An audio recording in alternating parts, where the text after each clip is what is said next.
ചെറുപ്പക്കാരായ ആളുകളൊക്കെ ലഹരിയുടെ പുറകിലാണ്. സ്വന്തം കൂട്ടുകാരെ തന്നെ നിർബന്ധിച്ച് ഇച്ചിരി കുഴപ്പമൊന്നുമില്ല, സാധനം ഇച്ചിരി അടിച്ചു നോക്ക്, സെറ്റാവും, നല്ല ധൈര്യം ഉണ്ടാകും, അടിച്ചു നോക്ക് എന്നൊക്കെ പറഞ്ഞ് നിർബന്ധിക്കുക. ഈ അടുത്ത് നിസാം എന്ന ഒരു സഹോദരൻ, അദ്ദേഹം റിപ്പോർട്ടർ ചാനൽ വന്നുകൊണ്ട് പരസ്യമായി പറഞ്ഞ വീഡിയോ നിങ്ങളൊക്കെ കണ്ടു കാണും. എന്റെ കൂട്ടുകാരും ഒന്നിച്ച് 22-ാമത്തെ വയസ്സിൽ അദ്ദേഹം പറയാൻ, കോഴിക്കോടുള്ളതാകുന്ന കടപ്പുറത്തേക്ക് ഞങ്ങൾ പോയതാണ്. ഒരാഴ്ചയിൽ ഞങ്ങളൊരു വിസിറ്റിങ്ങിന് വേണ്ടി പോയതാണ്. അപ്പൊ കൂട്ടുകാര് നിർബന്ധിച്ചു, നല്ല ധൈര്യം ഉണ്ടാകാൻ MDMA എന്നറിയപ്പെടുന്ന ഈ ലഹരി കൈ തന്നിട്ട് സാധനം അടിച്ചു നോക്കാൻ പറയാം. കൂട്ടുകാരുടെ നിർബന്ധം ഉണ്ടോ, അവരുടെ കൽപ്പനയാണ്. നമ്മുടെ കൂട്ടത്തിരിക്കുമ്പോ ഇച്ചിരി ഒന്ന് ടേസ്റ്റ് ചെയ്ത് നോക്കും, സ്വല്പം ഫിറ്റാട്ടെ.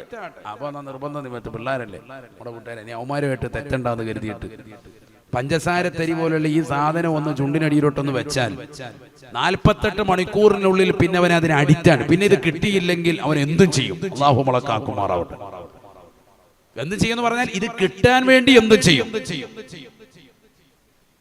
അഡിക്റ്റാവുക. അങ്ങനെയുള്ള കുട്ടികളാണ് പിന്നീട് എന്താകുന്നത്, സ്വന്തം മാതാവിനെ പോലും കടിത്തറത്ത് കൊല്ലാൻ വേണ്ടി തയ്യാറാകുന്നത്. കൊടുവാൾ കൊണ്ട് വെട്ടി വെട്ടി വെട്ടി വെട്ടി വെട്ടി ഉമ്മയെ നിഷ്ഠൂരമായി കൊന്നുകളഞ്ഞതാകുന്ന ചെറുപ്പക്കാരനോടും മുസ്ലിം ചെറുപ്പക്കാരനോടും പോലീസ് ചോദിച്ചു, എന്തിനാണ് നിഷ്ഠൂരമാക്കപ്പെട്ട ഈ കൊല നീ ചെയ്തത്? എന്റെ ഉമ്മ എനിക്ക് ജന്മം നൽകിയതിന്റെ പേരിലാണെന്ന് പരസ്യമായി ഒരു മുസ്ലിം ചെറുപ്പക്കാരൻ പറഞ്ഞത് ഈ സിന്തറ്റിക് ലഹരിയുടെ പേരിലാണ്. ഈ ലഹരിക്ക് അടിമപ്പെട്ട ചെറുപ്പക്കാരനാണ്. എവിടേക്ക് നമ്മുടെ മക്കൾ എത്തിയെന്ന് നിങ്ങൾ ചിന്തിക്കണം. അതാണ് അതിനെ അഡിക്റ്റ് ആകുക എന്ന് പറഞ്ഞ അർത്ഥം. ചെറുപ്പക്കാരൻ പറയാ, 22 വയസ്സുള്ള സമയത്ത് ഞാൻ ഇതൊന്നും എടുത്ത് ചെറുതായിട്ടൊന്ന് വെച്ച് കടപ്പുറത്ത് പോയിരിക്കല്ലേ, റാഹത്തല്ലേ, കണ്ണിന് കുളിർമയുള്ള കാഴ്ചകൾ, തരുണി മണികളൊക്കെ പോകുന്നുണ്ട്, എന്നാ പിന്നെ അതിന്റെ കൂട്ടത്തിൽ ഇതും ഇരിക്കട്ടെ എന്ന് വരും. റാഹത്തായി, മുറാദ് ഹാസിലായി. ഇത് കഴിച്ചോടുകൂടി സംഭവം എന്തായി, ഒരു ദിവസം കഴിഞ്ഞപ്പോ തന്നെ ഹാല് മാറി, ജദ്ബിലേക്ക് വന്ന് പിറ്റേ ദിവസം എത്തിയപ്പോഴത്തന്നെ ഈ സാധനം വേണം. അപ്പൊ അവന്മാരെ വിളിച്ചപ്പോ അവന്മാര് പറഞ്ഞ സംഭവം കിട്ടണമെങ്കിൽ വയനാട്ടിൽ വരണം. 1500 രൂപ എടുത്തിട്ട് വയനാട്ടിൽ പോയി ഈ സാധനം വാങ്ങുകയാണ്.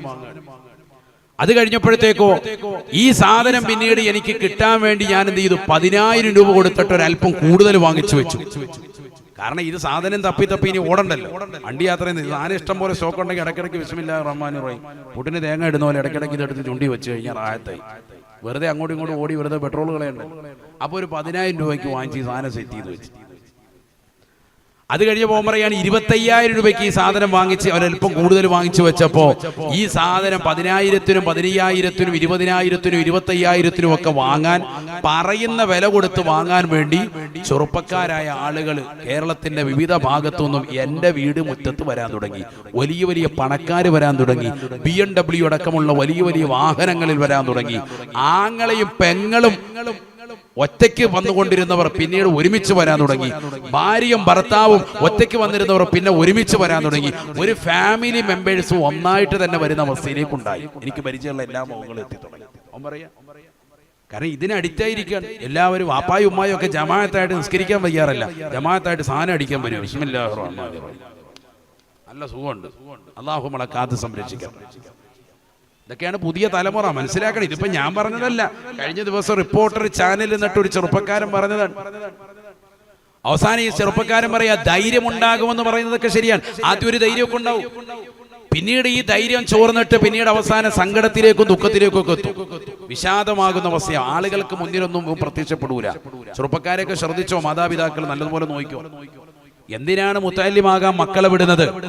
എന്തിനാണ് ഈ വെള്ള വസ്ത്രം ഇട്ട് ഷൂ വസ്ത്രം ധരിച്ചിട്ട് അൻവരിയ കോളേജിലേക്ക് മക്കളെ നേർച്ചക്കോഴികളെ പോലെ ഇങ്ങനെ വിടുന്നത് എന്തിനാ എന്നൊക്കെ ചിന്തിച്ചുകൊണ്ട് കളിയാക്കുന്നതാകുന്ന പുതിയ തലമുറയ്ക്ക് ഏറ്റവും വലിയതാകുന്ന തിക്തമായ അനുഭവങ്ങളാണ് ഈ പറഞ്ഞത്.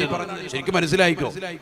ഈ മുത്തഅല്ലിമീങ്ങൾ മലായിക്കത്തുകളുടെ ചിറക് വിരിച്ചുകൊണ്ട് പരിശുദ്ധമാക്കപ്പെട്ട ഖുർആൻ ഓതി, ഹദീസുകൾ പഠിച്ച്, തഫ്സീറിന്റെ ഗ്രന്ഥങ്ങൾ പഠിച്ച്, ആലിം കോഴ്സായി ആലിമീങ്ങളായി അൻവരി ബിരുദമെടുത്ത് ഈ നാടിൻ്റെതാകുന്ന ഓരോ പ്രദേശങ്ങളിലേക്ക് പരിശുദ്ധമാക്കപ്പെട്ട ദീനിന്റെ പ്രചരണാർത്ഥമായി ഇവർ കടന്നു വരുമ്പോ ഇവരെ നിസാരക്കാരായി കണക്കാക്കുന്നതാകുന്ന മൂല്യന്മാരൊന്നും ലോകം തിരിയാത്തവരാണെന്ന് പറയുന്നവർ സ്വന്തം മക്കളുടെ വിഷയത്തിലൊന്ന് ജാഗ്രത പുലർത്തിക്കോ.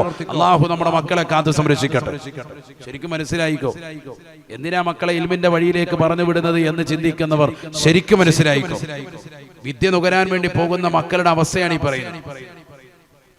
അവസാനവും പറയുന്നു, നമ്മുടെ ചെറുപ്പക്കാരായ ആളുകളൊക്കെ ഒന്ന് തന്നെ പറയാ വിഷാദ രോഗത്തിന് അടിമപ്പെടുക. 10 പേര് കൂടുന്ന മജ്‌ലിസിൽ വരൂല. ഇപ്പൊ ഈ മജ്‌ലിസിൽ തന്നെ നമ്മുടെ നാട്ടിലുള്ള എത്ര ചെറുപ്പക്കാർ വന്നിട്ടുണ്ട് ഒന്ന് ആലോചിച്ചു നോക്ക്. എല്ലാവരും അത്തരക്കാരാണെന്ന അർത്ഥത്തിലല്ല ഞാൻ പറയുന്നത്. വളരെ വിരളം ചെറുപ്പക്കാരെത്തിയിട്ടുണ്ട്. അള്ളാഹു നമ്മുടെ മക്കളെയൊക്കെ സാലിഹ്യങ്ങൾ ചേർക്കട്ടെ. എത്രയോ ചെറുപ്പക്കാർ വാതിന്റെ മജ്‌ലിസിലേക്ക് എത്താതെ റോഡിലും മറ്റൊക്കെ നിൽക്കുകയാണ്. ഇതൊക്കെ ഒരു തടയാണ്, റാഹത്താണ്. ഏതെങ്കിലും കടയുടെ ബാക്കിലോ അല്ലെങ്കിൽ ഏതെങ്കിലും കാറിന്റെ പിറകിലോ പ്രസംഗിക്കാൻ വന്ന ഹത്തീബ് ഉസ്താദിന്റെ വണ്ടിയുടെ പുറകിൽ ഇരുന്നിട്ട് റാഹത്തായിട്ട് രണ്ടിനും വേണ്ടി തിരികെ വെച്ചോണ്ട് നടക്കുക. അള്ളാഹു നമ്മളെ കാത്ത് സംരക്ഷിക്കട്ടെ. അമാർക്കൊരു റാഹത്താണ്. കടയിലൊക്കെ പോയി ഒരു ജ്യൂസൊക്കെ കുടിച്ചൊന്ന് സെറ്റായി അതിന്റെ മജ്‌ലിസിലൂടെ അതിന്റെ അപ്പുറത്തൂടെ ഒന്ന് കറങ്ങി ഒന്ന് സെറ്റായിട്ടൊക്കെ നടക്കുക. പെൺകുട്ടികളടക്കം ഇതിനടിറ്റാണ്. 6ാം ക്ലാസ്സിലും 7ലും 8ലും 9ലും +1 +2 ഒക്കെ പഠിക്കുന്ന മക്കളടക്കം ഇതിനടിറ്റാണ്. 10 പേര് കൂടുന്ന മജ്‌ലിസിൽ വരൂല. 10 പേര് ഇരിക്കുന്ന ഒരു സദസ്സിലേക്ക് വാപ്പയും ഉമ്മയെ ക്ഷണിച്ചു. ഇവിടെ വാടാ മോനെ കൊണ്ട് ഉസ്താദ് നിന്നെ ക്ഷണിക്കുന്നു എന്ന് വന്ന അതൊക്കെ ഇങ്ങനെ തല വെട്ടിച്ചായിരിക്കും നിൽക്കുക, തല കുനിച്ച് നിൽക്കും, നേരെ വർത്താനം പറയൂല. ഇരുട്ടെപ്പോഴും ഇഷ്ടമായിരിക്കും. ഇരുണ്ട റൂം, ലൈറ്റൊക്കെ ഓഫ് ചെയ്തിട്ടിരിക്കുക. നമ്മളവർക്ക് ഇങ്ങനെ ഹൽവത്തിരിക്കുക. ഹൽവത്ത് നായകം എന്ന് പറഞ്ഞ് ഒരു മഹാൻ അവിടെ അടങ്ങിയിട്ടുണ്ട് ഏർവാടി. അള്ളാഹു നമുക്കൊക്കെ അവരെയൊക്കെ സിയാറത്ത് ചെയ്യാൻ തൗഫീഖ് നൽകട്ടെ. വലിയ മഹത്തുക്കളാണ്. അതേപോലെ ഇവ ഹൽവത്തിലാണ്. നമ്മളവർക്കും വലിയ ഫിക്കറിലായിരിക്കും. ഫിക്കറിലല്ല, വേറെ ഹാലില്ല, ഒറ്റയ്ക്ക് ഇരിക്കുകയാണ്. അള്ളാഹു നമ്മളെ കാത്ത് സംരക്ഷിക്കണം. ഇടയ്ക്ക് ലാപ്ടോപ്പ് ഓൺ ചെയ്യും, WW അടിച്ചുകൊണ്ട് വേറെ ലോകത്തേക്ക് നീലചിത്രമൊക്കെ കണ്ട് വേറെ ഹാലിലായിട്ടിരിക്കുക. ഇതൊക്കെ പുതിയ തലമുറയാണ്. ഗെയിമിന്റെ ലോകത്ത് വിഹരിക്കുക. ഇടയ്ക്കിടയ്ക്ക് റൂം തുടങ്ങിയിട്ട് ഏതെങ്കിലും വണ്ടിയിലെ ചെക്കന്മാര് പിള്ളേർ വരും, ഫോൺ അടിച്ചുകൊണ്ട് വരും. അവന്മാരുടെ വണ്ടിയുടെ പുറകെ ഒറ്റ പോക്ക പറക്കുന്നതാണോ പറക്കും ശരീരത്തിലുണ്ട് കാറെടുക്കണ്ട, നീ കരുതിയാൽ മതി പാറുമേ പറയണ്ട എന്ന് സ്വർഗത്തിന്റെ കഥ പറയുന്നുണ്ട് തഴോസ്. അതേപോലെ ഒറ്റ പറക്കല. മകൻ താ പോകുന്നു, ഇടയ്ക്ക് പെട്ടെന്ന് റൂമിൽ നിന്ന് ഇറങ്ങി പോകുന്നതാണ്. പിന്നെ കുറെ കഴിയുമ്പോൾ രാത്രി ഒരു 12 മണിയാകുമ്പോൾ വീണ്ടും വന്ന് റൂമിലേക്ക് വന്ന് കയറുകയാണ്. മോനെ വല്ല എല്ലാം കഴിച്ചിട്ടുണ്ട്, സെറ്റായി വരുന്ന കുഴിമന്തി കിഴി പൊറോട്ട ഒക്കെ അടിച്ചിട്ടുണ്ട്. സംഭവം കഴിക്കൊന്നും വേണ്ട. പാപ്പായും ഉമ്മായും മക്കളെ കുറിച്ച് പറയാ, ഒന്നോ എന്റെ പൊന്നുമോൻ ഇപ്പൊ നല്ല ഡേറ്റിലെ ഉസ്താദ്. എന്താ കണ്ടില്ല, അവൻ നല്ല മെലിഞ്ഞ് നല്ല റാഹത്തായിട്ട്. മോളാണെങ്കിൽ കറക്റ്റായിട്ട് ഡേറ്റ് ഒന്നും അല്ല, കഞ്ചാവ് അടിച്ചാൽ ഇങ്ങനെ ഇരിക്കും. അതാദ്യം മനസ്സിലാക്കണം. ഉമ്മ മെലിഞ്ഞ് ഉണങ്ങിയിരിക്കും. മക്കള് ഡേറ്റാന്നും പറഞ്ഞ ഉമ്മ ഇരിക്കുന്നത്. ഡേറ്റൊന്നും അല്ല, അവർക്ക് കഞ്ചാവ് അടിച്ചുകൊണ്ടിരിക്കുക. അപ്പൊ ശരീരം മെലിഞ്ഞു ഉണങ്ങും, എല്ലൊക്കെ വെളിയിലേക്ക് ഉന്തും. അപ്പായുമായി ശരിക്കും മനസ്സിലായിക്കും. ഈ സിന്തറ്റിക് ലഹരിയുടെ ഏറ്റവും വലിയ പ്രശ്നം എന്താ? സാധാരണയുള്ളതാകുന്ന ലഹരി പോലെയല്ല. കള്ളൊക്കെ അടിച്ചാല് മൂക്കൊക്കെ പൊത്തിക്കൊണ്ട് നടക്കും. ഇതിപ്പോ ഒരു കുഴപ്പമില്ല, ഒരു മണവും പുറത്തേക്ക് വരുന്നില്ല, ഒരു ദുർഗന്ധവും ഇല്ല. അതുകൊണ്ട് തന്നെ ഇത് അടിച്ചിട്ടുണ്ടോന്നൊന്നും അറിയില്ല. കണ്ണുമൊക്കെ നല്ല റാഹത്ത്, മൂങ്ങാടെ കണ്ണു പോലെ സെറ്റായിട്ടിരിക്കുന്നു, ഒരു കുഴപ്പമില്ല, നല്ല റാഹത്താണ്. അപ്പൊ ഇവനെ കാണുമ്പോഴത്തേക്ക് ഒരു കുഴപ്പമില്ല. പാപ്പായുമാർക്ക് വന്നു നമ്മുടെ മോന് നല്ല റാഹത്തുള്ള മോനാണ്, ഒരു കുഴപ്പമില്ലെന്ന് കരുതും. ഇടയ്ക്കിടയ്ക്ക് അവനെ കൊണ്ട് ഊതിക്കും, അവൻ ശരിക്കും ഊതി കൊടുക്കും. പാപ്പായ മന്ത്രിച്ച് ഊതിയെ കൊടുക്കുക, ഒരു മണവും ഇല്ല, റാഹത്താണ്. അപ്പൊ നമ്മുടെ മോൻ നല്ല കുഞ്ഞാന്ന് കരുതിയിരിക്കുക. സംഭവം ഇവനെ അടിച്ചുകൊണ്ടിരിക്കുന്നത് കൂടിയ ഐറ്റം. ഇതാണ് ഏറ്റവും വലിയ അപകടമുള്ള സാധനം. എക്സൈസ് ഉദ്യോഗസ്ഥർ മിനിഞ്ഞാന്ന് പത്രത്തിലുണ്ടായിരുന്നു, കണക്കവരിട്ടു. ഏകദേശം 12,464 ആളുകളാണ് ഈ കഴിഞ്ഞ ഒരു കൊല്ലത്തിൽ ലഹരിയുമായി ബന്ധപ്പെട്ടുകൊണ്ട് അവരുടെ ലഹരി മുക്ത ജീവിതം നയിക്കാൻ വേണ്ടി ഡി അഡിക്ഷൻ സെന്ററിൽ വന്നത്. അതിൽ 10,000-ഓളം വരുന്നതാകുന്ന ആളുകൾ വിദ്യാർത്ഥികളായിരുന്നു. അവരൊക്കെ തന്നെ സിന്തറ്റിക് ലഹരിക്ക് അടിമപ്പെട്ടവർ, അഥവാ ഇത്തരത്തിലുള്ള MDMA LSD അടക്കമുള്ളതാകുന്ന ലഹരി ഉൽപ്പന്നങ്ങൾ ഉപയോഗിക്കുന്ന മക്കളാണ്. എന്ന് പറഞ്ഞാൽ 2000 ആളുകളെ എന്തുള്ളൂ കള്ളുമായി ബന്ധപ്പെട്ട് അത് ഒഴിവാക്കാൻ വേണ്ടി അവിടെ വന്നിട്ടുള്ളൂ. ഡി അഡിക്ഷൻ സെന്റർ വന്നു. ബാക്കിയൊക്കെ ഏതായിരുന്നു? MDMA LSD ആയിരുന്നു എന്നർത്ഥം. അള്ളാഹു നമ്മുടെ മക്കളെ കാക്കുമാറാവും. കള്ളൊക്കെ പോയി, അതൊക്കെ ഔട്ട് ഓഫ് ഫാഷനാ. അതൊക്കെ വാല്യാപ്പന്മാർക്കുള്ളായിരുന്നു, അവരെ കാട്ട അടിച്ച് തീർന്നു. ഇപ്പൊ പിള്ളേർ നല്ല സെറ്റായിട്ട് നടക്കണം, പുതിയ തലമുറയാണ്. ഒന്ന് പറഞ്ഞ് രണ്ടിന് കുത്തി കൊടവേറ് വെളിയിലിട്ടേക്കും. അങ്ങനത്തെ സ്കീമാണ്. കൊട്ടേഷൻ സംഘത്തിന്റെ നേതാക്കളായി മാറിയിരിക്കുക. എപ്പോഴും ദേഷ്യ. അതല്ലേ കാണുന്നത് നിങ്ങൾ കണ്ടില്ലേ? ഒരു അധ്യാപകൻ മകനെ ഉപേക്ഷിക്കാൻ, അപ്പോഴത്തേക്ക് അവൻ തന്നെ മൊബൈൽ പിടിച്ചു വെച്ചതിന് അവൻ പറയാം, പുറത്തോട്ട് ഇറങ്ങ്, ഹായവാനെ കാണിച്ചു തരാം, നിന്നെ തീർക്കുമെന്ന്. അങ്ങനെയുണ്ട്. ഇതാണ് പുതിയ കുട്ടികൾ. ആരോട് പറയാനാണ്? എവിടെ എത്തി നമ്മുടെ മക്കളൊന്ന് ആലോചിച്ച് നോക്ക്. അധ്യാപകരോട് പറയാ, പുറത്തോട്ട് ഇറങ്ങ്, അതാണ് നിന്നെ തീർക്കുമെന്നാ പറയുന്നത്. പുറത്തോട്ട് നീ ഇറങ്ങി കാണിച്ചു തരാം. ആലോചിച്ചു. എല്ലാം എന്തായാലും നമ്മുടെ കൗമാണ്, അതെന്തായാലും റാഹത്താണ്. വളരെ സന്തോഷമുണ്ട്. അള്ളാഹു നമ്മളെ കാത്ത് സംരക്ഷിക്കട്ടെ. ഈ അടുത്ത് തൃശ്ശൂർ ജില്ലയില് മെഡിക്കൽ വിദ്യാർത്ഥിയാകുന്ന ഒരു സഹോദരനെ പിടിച്ചു. MDMA കൈവച്ചതിന് വേണ്ടി. മാരകമാകുന്ന ലഹരി ഉൽപ്പന്നമാണ്. MBBS കഴിഞ്ഞു, ഹൗസ് സർജൻസി കഴിഞ്ഞു. ഒരു മാസം കൂടി കഴിഞ്ഞാൽ അയാൾ ഡോക്ടറാ, ആളുകളെ ചികിത്സിക്കേണ്ടവനാ. ഇത്തരത്തിൽ കള്ളു കുടിക്കാൻ പാടില്ല എന്ന് പറഞ്ഞു നടക്കുന്ന കൗമാണാര്? ഡോക്ടർമാര്. അവരാണ് ആളുകളെ ശുശ്രൂഷിക്കുന്നത്. മാരകമായ ക്യാൻസർ വന്നാൽ പോലും ചികിത്സിക്കുന്ന ആരാ? MBBS പഠിച്ചവരാ, ജനറൽ നഴ്സിംഗ് പഠിച്ച ആളുകളാണ്. അവനെ MDMA അടിക്കുന്നതിൽ പിടിച്ചിട്ട് അവരോട് ചോദിക്കുകയാണ്, എത്ര പേരുണ്ട് നിന്റെ കൂട്ടുകാർ? അപ്പൊ കൂട്ടുകാരുടെ എണ്ണമൊക്കെ പറഞ്ഞു. അവന്മാരെല്ലാം അടിക്കുന്നവരാന്ന് പറയാ. 4 വർഷമായിട്ട് ഞങ്ങൾ എല്ലാവരും ഒരുമിച്ചിരുന്ന് ജമാഅത്തായിട്ട് ഇത് അടിച്ചുകൊണ്ടിരിക്കുക. പറഞ്ഞതിൽ 38 പേരോളം പേര് പറഞ്ഞിട്ടുണ്ട്. ഏകദേശം 33 പേരും നമ്മുടെ കൗമാണ്. നമ്മുടെ കൗമിന്റെ അല്ല വിഷയം. മനുഷ്യരാകുന്ന ഏതൊരു വ്യക്തിയും, അമുസ്ലിം ആവട്ടെ മുസ്ലിം ആവട്ടെ, ഈ ലഹരി ഉപയോഗിക്കാൻ പാടില്ലല്ലോ സഹോദരങ്ങൾ. എത്ര കുടുംബങ്ങളാണ് തകർക്കപ്പെടുന്നത്, എത്ര കുടുംബങ്ങളാണ് ഇല്ലാതാകുന്നത്. അവസാനം ഇതെല്ലാം തിരിച്ചു വരാൻ ഡി അഡിക്ഷൻ സെന്ററൊക്കെ ഉപകരിക്കും. അതാണ് നിസാം എന്ന ചെറുപ്പക്കാരൻ, അയാൾ തിരിച്ചു വന്നിട്ട് റിപ്പോർട്ടർ ചാനലിൽ പറഞ്ഞതാണ്, ഞാനിപ്പോ അതൊക്കെ നിർത്തി. അയാൾ പറയാൻ ഇപ്പൊ അതൊക്കെ നിർത്തി, ഇപ്പൊ നന്നായി. ഡി അഡിക്ഷൻ സെന്ററിൽ പോയിട്ട് സ്വയം തന്നെ എന്റെ മനസ്സുകൊണ്ട് തന്നെ ചിന്തിച്ചു, ഇത് വലിയ തെറ്റാണ്, പാതകമാണെന്ന് തിരിച്ചറിഞ്ഞിട്ട് ഞാൻ തിരിച്ചു വന്നതാണ്. അതിന് അഡിക്റ്റായി കഴിഞ്ഞാൽ അങ്ങനെയാണ് തിരിച്ചു വരൽ വളരെ പ്രയാസമാണ്. അവസാനം എത്തുക വിഷാദ രോഗത്തിന്മേലാണ്. ഭയങ്കര ദുഃഖമായിരിക്കും, ദുഃഖം തളം കെട്ടി നിൽക്കും, ജീവിക്കാൻ തന്നെ താല്പര്യമില്ല. ഇത് ഉപയോഗിക്കാൻ സാധനം കിട്ടാതെ വരുമ്പോൾ ഉമ്മാടെ താലിമാല എടുത്ത് വിൽക്കും, വാപ്പാടെ പോക്കറ്റിൽ നിന്ന് പൈസ അടിച്ചു മാറ്റും, സമ്പത്ത് അടിച്ചു മാറ്റും. കൂടുതലായിട്ട് ഉപയോഗം പിന്നെയും കൂടുകയാണ്. ദിവസം കഴിയുന്നവരും അടിശം കൂടുകയാണ്. 1-2 കൊല്ലം കൂടെ കഴിയുമ്പോഴത്തേക്കും പിന്നീട് അവന്റെ പല്ലുകൾ മുഴുവൻ കൊഴിയാൻ തുടങ്ങും. വായിക്കാത്ത ഒരൊറ്റ പല്ലുണ്ടാവൂല, നേരെ ചുവള്ളൊന്നും ഉണ്ടാവൂല. വേറെ രീതിയിലേക്ക് എത്തിപ്പെടുകയാണ്. ആരോഗ്യമല്ല ശരിക്കും, എല്ലുകളൊക്കെ പൊടിയാണ്, ശരീരമാസകലം ബലഹീനരായി.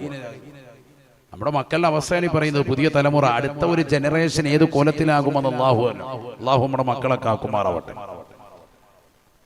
അല്ലാഹു നീ കാത്തു സംരക്ഷിക്കണേ അല്ലാ, പരിപൂർണമായ കാവൽ നീ നസീബാക്കണേ അല്ലാ. പുതിയ തലമുറയാണ്, മെഡിക്കൽ വിദ്യാർത്ഥികളടക്കം ലഹരിക്കടിമപ്പെട്ട യുഗത്തിലേക്ക് നമ്മുടെ മക്കളെത്തി. അല്ലാഹു കാക്കുമാറാവട്ടെ. ആലോചിച്ചു നോക്ക് നിങ്ങൾ, ഈ മെഡിക്കൽ അഹ്ലികാരുടെ അടുക്കലേക്കാ നമ്മൾ നാളെ ചികിത്സിക്കാൻ വേണ്ടി പോവാ. എങ്ങനെയാ നമ്മൾ രക്ഷപ്പെടും? കോട്ടയം മെഡിക്കൽ കോളേജിലെ ഒരു പ്രൊഫസർ ഒരാള് സേഫ്റ്റി പിന്ന് വിഴുങ്ങിയതിന്റെ പേരിൽ അവിടെ ചികിത്സിക്കാൻ വേണ്ടി വന്നു. എന്റെ നാട് കോട്ടയമാണ്. അവിടുത്തെ മെഡിക്കൽ കോളേജിലേക്ക് സേഫ്റ്റി പിന്ന് വിഴുങ്ങിയതിന്റെ പേരിൽ, അത് തുറന്നായിരിക്കുന്നത്, സാധനം ഒന്ന് എടുക്കണമെന്ന് കരുതിയിട്ട് ഡോക്ടർമാരെടുത്ത് വന്നു. അവസാനം ഡോക്ടർമാർ എന്ത് ചെയ്തു?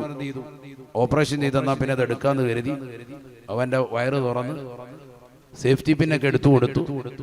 ആചാര്യ പറഞ്ഞ് വീട്ടിൽ വിട്ടു. 2 ദിവസം കഴിഞ്ഞിട്ട് മൂപ്പർക്ക് വയറുവേദന മാറുന്നില്ല. അപ്പോൾ എന്നാൽ പിന്നെ പ്രൈവറ്റ് ആയിട്ട് കൊണ്ടൊന്ന് സ്കാൻ ചെയ്ത് നോക്കുമ്പോൾ വയറ്റിനകത്ത് എന്തൊക്കെയുണ്ട്. ഇനി കുഞ്ഞു വളരുകയാണെന്ന് പേടിച്ച് വേഗം കൊണ്ടുപോയി വീണ്ടും എന്ത് ചെയ്തു? ഓപ്പറേഷൻ ചെയ്ത് നോക്കിയപ്പോൾ ആദ്യം ഓപ്പറേഷൻ ചെയ്ത മെഡിക്കൽ കോളേജിലേതാകുന്ന പ്രൊഫസർ അയാൾ ഓപ്പറേഷൻ ചെയ്തെല്ലാം കഴിഞ്ഞപ്പോഴത്തേക്ക് അയാളുടെ ഗ്ലൗസും യൂണിഫോമും ഒക്കെ ബിസ്മില്ലാഹിർ റഹ്മാനിർ റഹീം അതിനകത്ത് വെച്ച് മുസല്ലയൊക്കെ വെച്ച് മടക്കി തയ്ച്ചു വിട്ടേക്കാം. സേഫ്റ്റി പിൻ എടുത്തു കൊടുത്തു. നല്ല ഉദ്യോഗസ്ഥൻ. അവസാനം പോലീസുകാർ പിടിച്ച് അറസ്റ്റ് ചെയ്തിട്ട് ചോദിച്ചപ്പോൾ പറഞ്ഞെന്താ, ഇച്ചിരി അടിച്ചാലും സാറേ, സ്വല്പം കവട്ട അടിച്ചോണ്ടാ കയറിയത്. ആലോചിച്ചു. ഇതൊക്കെയാണ് മെഡിക്കൽ കോളേജിലാന്ന് ഓർത്തോണം. ഇങ്ങോട്ടാണ് നമ്മൾ പോകുന്നത്. അല്ലാഹു നമ്മളെ കാക്കട്ടെ. നമ്മുടെ നാടാ, ഇനി അങ്ങോട്ട് പോകേണ്ടി വരുമെന്ന്. അല്ലാഹു നമ്മളെ കാത്ത് സംരക്ഷിക്കട്ടെ. ആലോചിച്ച് നോക്കി. സേഫ്റ്റി പിൻ എടുത്തു കൊടുത്ത് എന്നിട്ട് എന്ത് ചെയ്ത്? അയാളുടെ കയ്യുറയും ഗ്ലൗസും മുസല്ലയൊക്കെ ചെരുപ്പൊക്കെ അതിനകത്ത് വെച്ചിട്ട് ബിസ്മില്ലാഹിർ റഹ്മാനിർ റഹീം തുന്നി കെട്ടിയിട്ട് എല്ലാം കഴിഞ്ഞ് പൊയ്ക്കോളാൻ പറയും. ആലോചിച്ചു. ഒരു സേഫ്റ്റി പിൻ എടുക്കാൻ വേണ്ടി പോയത്, അതെടുത്തിട്ട് അവസാനം അതിനേക്കാൾ വലിയ ഗുലുമാര് വെച്ച് പൊതിഞ്ഞു വിട്ടേക്കുക. ഇതൊക്കെയാണ് ഡോക്ടർമാര്. അപ്പോൾ അവരുടെ പിള്ളേരും എങ്ങനെ, ഇത് പണ്ടൊരുത്തന്നെ അടിച്ച സംഭവം ഈ പറയുന്നത്. അയാൾ സാധനം അടിച്ചിരിക്കുകയായിരുന്നു, മണിച്ചം വാട്ടർ അടിച്ചതാണ്. ഇപ്പൊ അതൊക്കെ മാറി, ഇപ്പൊ സിന്തറ്റിക് അടിച്ചാൽ പിള്ളേർ നിൽക്കുന്നത്. ചിലപ്പം ലിവറും ഇതെല്ലാം എടുത്ത് വെളിയിലോട്ട് എടുക്കും. സേഫ്റ്റി പിന്നിന്റെ കൂട്ടത്തിൽ വയറെല്ലാം കൂടെ ക്ലീൻ ആക്കി കൊടുത്തേക്കും, മൊത്തം എടുക്കും. അതാണിപ്പോ പുതിയ തലമുറയുടെ പരിപാടി. അതുകൊണ്ട് നല്ലതുപോലെ ശ്രദ്ധിച്ചോ, മക്കളെ നല്ലതുപോലെ ശ്രദ്ധിച്ചോ. അല്ലാഹു നമ്മളെ കാത്ത് സംരക്ഷിക്കട്ടെ. ഇത് വെറുതെ പറഞ്ഞല്ല, പത്രവാർത്തയാണ് ഈ പറയുന്നതൊക്കെ. വെറുതെ ഒരു കാര്യവും പറയുന്നില്ല, ശരിക്കും മനസ്സിലായിക്കോ. അല്ലാഹുവേ ഞങ്ങളെ നീ കാക്കണേ അല്ലാ, പരിപൂർണമായ സംരക്ഷണം നീ നസീബാക്കണേ അല്ലാ. ലഅന റസൂലുള്ളാഹി സ്വല്ലല്ലാഹു അലൈഹി വസല്ലമ ഫിൽ ഖംരി അശറത ഫിൽ ഖംരി അശറത.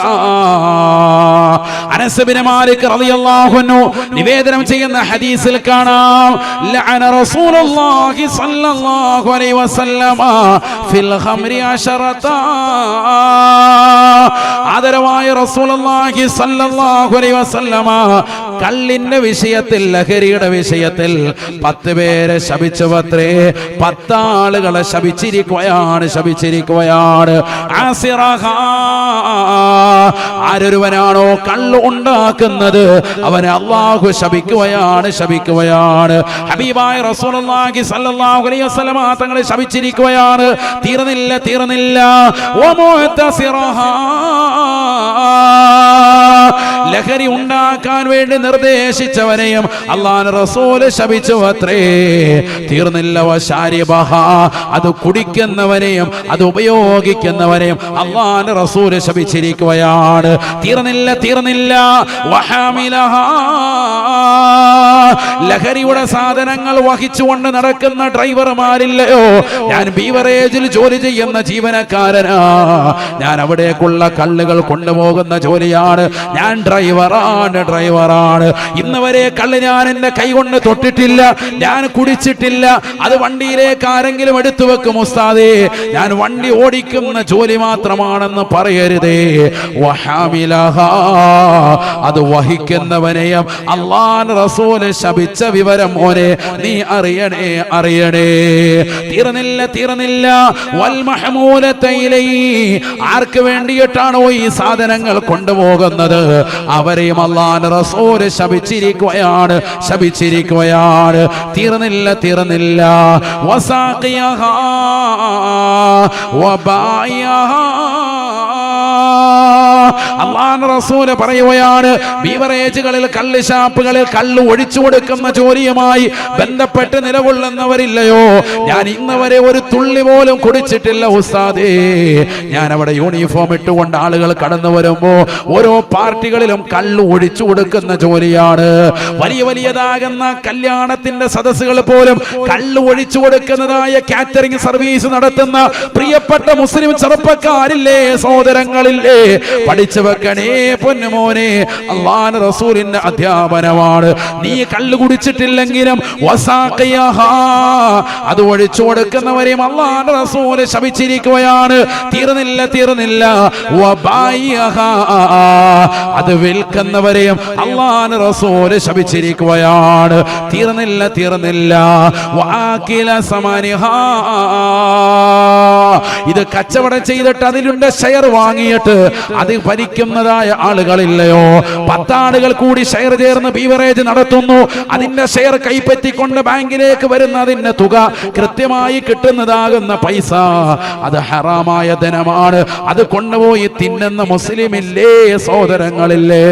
ഷെയർ അത്തരത്തിൽ കള്ളിന്റെ വിഷയത്തിൽ ഷെയർ ചേർന്ന് ബിസിനസിന്റേതാകുന്ന തലവന്മാരായ ആളുകളില്ലയോ? അല്ലാഹുവിന്റെ റസൂല് പറയുന്ന ഹറാമാണ്.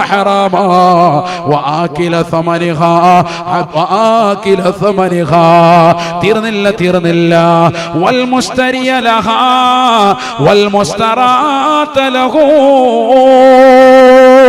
ഈ പരിശുദ്ധമാക്കപ്പെട്ടതാകുന്ന ദീനിനെ കളങ്കപ്പെടുത്തിക്കൊണ്ട് അല്ലാഹുവിന്റെ റസൂല് പാടില്ല, ചെയ്യരുത് എന്ന് പറഞ്ഞതായ കള്ളുമായി ബന്ധപ്പെട്ട ജീവിതം നയിക്കുന്നവരെ, അത് വാങ്ങാൻ വേണ്ടി പരിശ്രമിക്കുന്നവരെ, കടയിൽ പോയി അത് വാങ്ങുന്നവരെ, ഞാൻ വാങ്ങിയിട്ടേ ഉള്ളൂ, ഇന്ന് വരെ അത് കുടിച്ചിട്ടില്ല, മുതലാളിക്ക് വേണ്ടി ഞാൻ വാങ്ങാൻ ബീവറേജിന്റെ മുന്നിൽ കൂനിന്നതാണ്, സാധനം വാങ്ങിച്ച് മുതലാളിക്ക് കൊടുത്തതാണ്, പാടില്ല ജീവനക്കാരാ.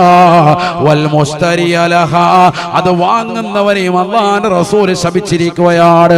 വൽ മുസ്തറാത ലഹു, ആർക്ക് വേണ്ടിയിട്ടാണോ നീ വാങ്ങുന്നത്? മുതലാളി ഇരുന്ന് ഓർഡർ കൊടുക്കും, ഓർമ്മപ്പെടുത്തുകയാണ്. പോയിട്ടില്ല, സാധനം വാങ്ങാൻ മറ്റൊരുത്തനെയാണ് പറഞ്ഞയച്ചിട്ടുള്ളത്. വാങ്ങുന്നവനെ മാത്രമല്ല, ആർക്ക് വേണ്ടി വാങ്ങുന്നുവോ അവനെയും അല്ലാഹുവിന്റെ റസൂൽ ശപിച്ചിരിക്കുന്നു എന്ന് അനസ് ഇബ്നു മാലിക് റളിയല്ലാഹു അൻഹു. ലഅന റസൂലുള്ളാഹി സ്വല്ലല്ലാഹു അലൈഹി വസല്ലമ ഫിൽ ഖംരി 10 പേരെയാണ്, 10 ആളുകളെയാണ് ലഹരിയുടെ വിഷയത്തിൽ അല്ലാഹുവിന്റെ റസൂൽ ശപിച്ചിട്ടുള്ളത്. ആകിലഹാ വശാരിബഹാ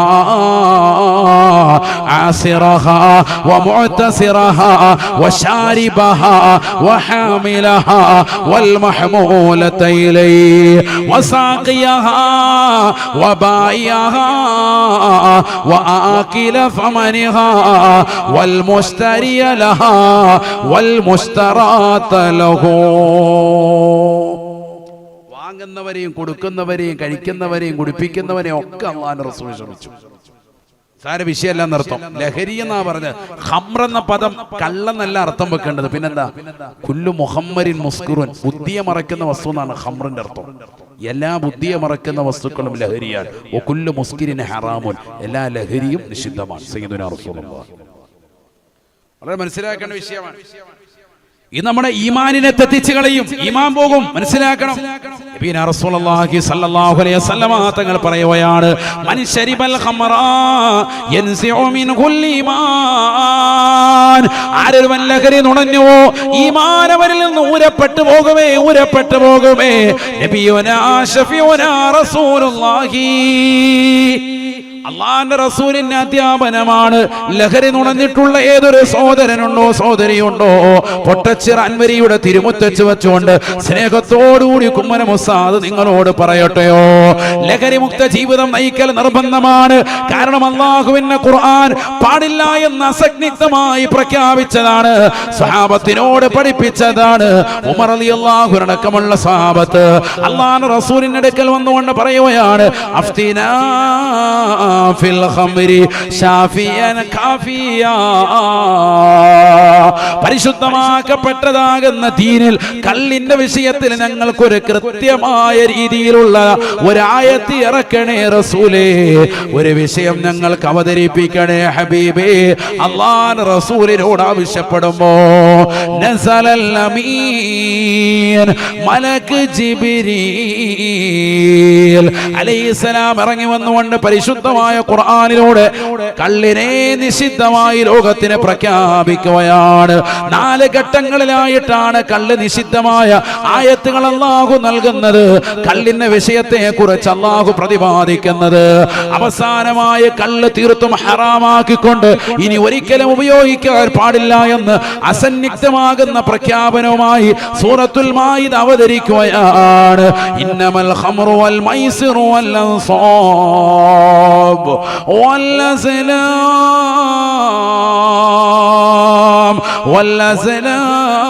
والأزلام رجس من عمل الشيطان